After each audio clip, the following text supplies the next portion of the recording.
Kur e hodhë në zjarr profetin Ibrahim a.s. Ibrahimi a.s. miku i mëshiruesit, baba i pejgamberëve të Allahut, ai që kishte shumë takime me Xhibrilin, Mikailin dhe me melek të tjerë a.s. gjatë jetës së tij. Këtu do të përmendim rastin kur populli i tij e kishte vendosur që ta djegin, sepse ai kishte refuzuar që t'i adhurojë statujat dhe idhujt e tyre, dhe ai kishte ftuar ata që ta adhurojnë Allahun, një të vetëm, dhe ata thanë: "Përgatiteni për të një forë dhe hidheni në zjarrin plakërues, dhe deshën t'i ngrinin një kurth, por ne i bëm ata më të poshtëruarit." Surja Safat 97-98. Tregimi rreth Ibrahimit a.s. rreth popullit të tij dhe thirrja e tij që ta adhurojnë Allahun një të vetëm gjendet në disa sure të Kuranit, dhe pjesë të këtyre tregimeve e përpunojnë atë që e ka dashur populli i tij me të dhe që ka bërë me të. Këtu do të përmendim atë që flitet në suren El Anbiya. Allahu thotë: "Në të vërtetë, ne e udhëzuam Ibrahimin në rrugë të drejtë qysh më parë, dhe e njihnim atë se ishte i aftë për këtë gjë. Kur ai i tha të Atit dhe popullit të tij, që janë këta idhuj që ju po i adhuroni kaq shumë, ata thanë: baballarët tanë i adhuronin këta." Ibrahimi tha: "Me të vërtetë, ju dhe baballarët tuaj keni qenë në humbje të qartë." Ata thanë: "Apo na sjell të vërtetën, apo je nga ata që tallen?" Ai tha: "Jo, por Zoti juaj është Zoti i qiejve dhe i tokës. Është ai që i ka krijuar ato, ndërsa unë jam njëri prej atyre që e dëshmojnë këtë. Betohem për Allahun se do t'i flak idhujt tuaj, posa të largoheni ju." Dhe i bëri ata copa, përveç idhullit të tyre më të madh, ashtu që ata t'i drejtoheshin atij. Disa thanë: "Kush i bëri kështu Zota tan? Me të vërtetë, ai është keqbërës." Të tjerët u përgjigjen: "Dëgjuam një djalosh që i përgojonte, quhej Ibrahim." "Atëherë silleni atë para syve të botës, që ata të dëshmojnë," thanë ata. Ata e pyetën: "Ti i bëre kështu Zota tan, o Ibrahim?" Ai tha: "Jo, këtë e ka bërë ky, i madhi i tyre. Pyesni atë nëse flasin." Atëherë ata i thirrën mendjes dhe i thanë njëri tjetrit: "Me të vërtetë, ju vetë jeni keqbërësit." Pastaj ulën kokat dhe i thanë: "Sigurisht që ti e di se këta nuk flasin." Ai u tha: "Mos vall, ju adhuroni në vend të Allahut gjëra që nuk mund t'ju sjedhin kurfar dobie e dëmi. Mirë ju dhe mirë ata që ju i adhuroni në vend të Allahut. A nuk arsyetoni?" Ata thirrën: "Digjeni atë dhe ndihmoni zotat tuaj nëse doni ta bëni ndonjë vepër." Ne tham: "O zjarr, bëhu i ftohtë dhe shpëtim për Ibrahimin." Ata deshën ta lëndonin, por ne i bëm të dështonin. Surja Anbiya 51-70. Allahu në suren e Shuara thot: "Tregoju atyre historinë e Ibrahimit kur i tha babait dhe popullit të vet: çfarë adhuroni ju?" Ata u përgjigjen: "Adhurojmë idhujt e për herë jemi përkushtuar atyre." Ai i pyeti: "A ju dëgjojnë ata kur ju luteni? A mund t'ju sjedhin dobi apo dëm?" U përgjigjen: "Jo, por i kemi gjetur të parët tanë që vepronin kështu." Ai tha: "A keni menduar mirë mbi çfarë keni adhuruar, si ju, ashtu dhe të parët tuaj të lashtë?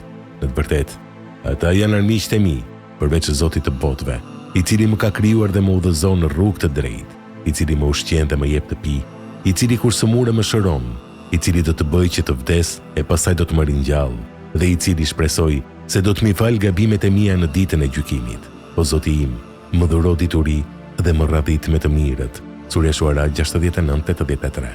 Ndërsa në suren El An'am, Allahu thot: "Dhe kështu, ne ja treguam Ibrahimit mbretërinë e qiejve dhe të tokës, që ai të bëhej nga ata që besojnë vendosmërisht. Kur ata, ai pa një yll dhe tha: Ky është Zoti. Por kur perëndoi ylli, ai tha: Nuk i dua ata që perëndojnë. Kur pa hënën duke lindur tha: Ky është Zoti im. Pastaj ajo perëndoi, ai tha: Nëse Zoti im nuk më udhëzon në rrugën e mbar, me siguri do të bëhem njëri nga të humburit. Kur vërejti diellin duke lindur ai klithi: Ky është Zoti im, ky është më i madh. Por pasi dielli perëndoi, ai tha: O populli im, unë jam larg nga idhujt që ju ja shoqëroni Allahut në adhurim. Unë e kthej fytyrën time nga ai që i ka krijuar qiejt dhe tokën, duke qenë besimtar i vërtet dhe nuk jam nga idhujtarët. Dhe populli i tij polemizoi me të. Ai tha: "Doni të polemizoni me mua për Allahun, ndërkohë që ai më ka udhëzuar rrugën e drejtë. Unë nuk i kam frikë idhujt tuaj, sepse po të doj Zoti im, ato mund të më lëndojnë. Zoti im, me dijenin e vet, ka përfshirë çdo gjë.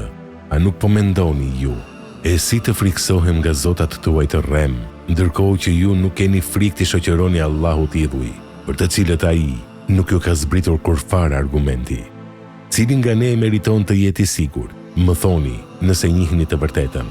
Sa për ata që besojnë dhe nuk e molepsin besimin e tyre me padrejtësi, idhujtari, pikrisht atyre u takon siguria dhe ata janë të udhëzuar. Ky është argumenti ynë, të cilin ne i dham Ibrahimit kundër popullit të tij. Ne ngrem këtë duam në shkallë të lartë. Vërtet, Zoti yt është i urtë, i gjithëdijshëm. Surja Nam 75-83. Ata kishin mbledhur druin nëpër të gjitha vendet e mundshme, derisa e kishin kërryer një grop të madhe e të thellë. Pastaj në atë vrimi kishin futur ata druin dhe i kishin ndezur dhe flaka kishte dalë. Shkëndijat ngriheshin lart, ndërsa Ibrahimin a.s. e kishin vendosur në katapult të lidhur me litar, ndërsa ai thoshte përsëri: "Nuk ka Zot përveç teje. Qofshi lavdëruar ti. Ty të takon falënderimi, ty të takon mbretëria dhe ti nuk ke shok." Kur deshin që ta digjnin në zjarr, Ibrahimi a.s. tha: "Më mjafton mua Allahu, sa mbrojtës i mirë është ai." I dërguari Allahut a.s. ka thënë: Ibrahimi kur ishte gjuajtur në zjarr, ai kishte thënë: "O Zot, me të vërtet, ti je i vetmi në qiell, ndërsa unë jam i vetmi në tokë që ta adhuron."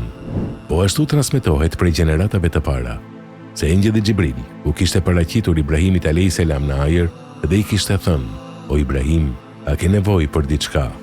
Ai ishte përgjigjur: "Sa për ty, asgjë." Transmetohet prej Ibn Abbasit dhe Sejd ibn Xhubiil se kishte thënë: "Meleku i shiut filloi të flas. Kur do të më jepet urdhri që ta lëshoj shiun?" Mirë po urdhri i Allahut ishte më i shpejt. Ne tham: "O zjarr, bëu ftohtë dhe shpëtim për Ibrahimin." Elembia 69. Elcudi ka thënë: "Me të po ashtu ishte edhe meleku i freskimit, ndërsa Ibrahimi a.s. ishte në grop. Rreth tij ishte zjarri, kurse ai ishte në një livadh, të gjithë njerëzit e shikonin të pafuqishëm për t'u afruar. Po ashtu, as ai nuk ka mundur që t'u dalë atyre." Transmetohet prej Ebu Hurejres radhiyallahu anhu se ka thënë: "Fjalët më të mira janë fjalët, të cilat i ka thënë babai i Ibrahimit kur e kishte parë djalin e tij në atë gjendje. Sa i mrekullueshëm është Zoti ynë, o Ibrahim." Zjarri nuk ishte djegur asgjë, përveç litarët me të cilët ai ishte i lidhur, kurse Dahaku thotë se transmetohet se engjëlli Xhibril ishte me të dhe ja kishte fshirë djersën në fytyrën e tij. Atë ditë, askush prej banorëve të tokës nuk ishte mundur ta përdorë zjarrin, sepse çdo zjarr kishte menduar se urdhri i Allahut i është drejtuar atij. Subhanallah.